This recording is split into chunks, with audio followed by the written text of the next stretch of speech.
ఈరోజు నేను చేయబోయే రెసిపీ పనసగింజల ఆలు కర్రీ. దానికి కావాల్సిన ఇంగ్రీడియంట్స్ అండ్ ప్రాసెస్ చెప్తాను.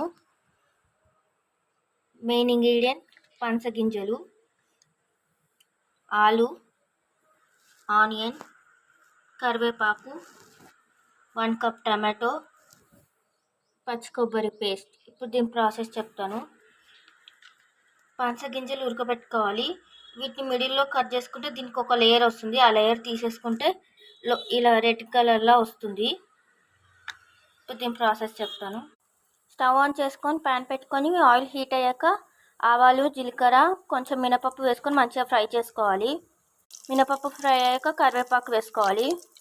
కరివేపాకు ఫ్రై అయ్యాక ఆనియన్స్ వేసుకోవాలి. ఆనియన్స్ మంచిగా ఫ్రై చేసుకోవాలి.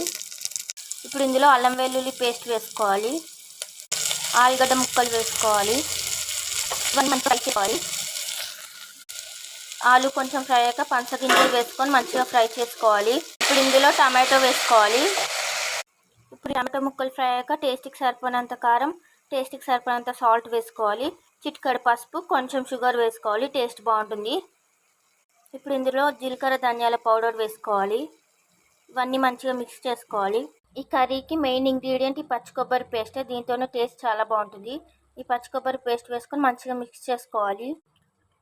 పచ్చి కొబ్బరి పేస్ట్ వేసుకొని మంచిగా మిక్స్ చేసుకున్న తర్వాత కొన్ని వాటర్ వేసుకొని ఒక 2 విజిల్స్ వచ్చేంత వరకు ఉడికించుకోవాలి. ఇది ఉడికాక ఎలా ఉందో చూపెడతాను. టూ విజిల్స్ తర్వాత కర్రీ ఇలా ఉంది. స్మెల్ అదిరిపోయింది. ఈ ఫోన్లో కనుక స్మెల్ టెక్నాలజీ ఉంటే మీకు కూడా స్మెల్ చూపెట్టేదాన్ని.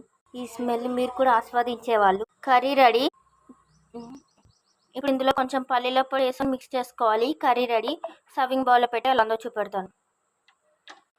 వేడి వేడి పనసగింజల ఆలు కర్రీ రెడీ. ఇది చపాతీ, రైస్, పుల్కాలకు చాలా బాగుంటుంది. మీకు కనుక షార్ట్ వీడియో నచ్చితే please like, share and subscribe to my channel. మీకు ఇంకా ఎలాంటి రెసిపీస్ కావాలో కామెంట్ సెక్షన్లో కామెంట్ చేయండి.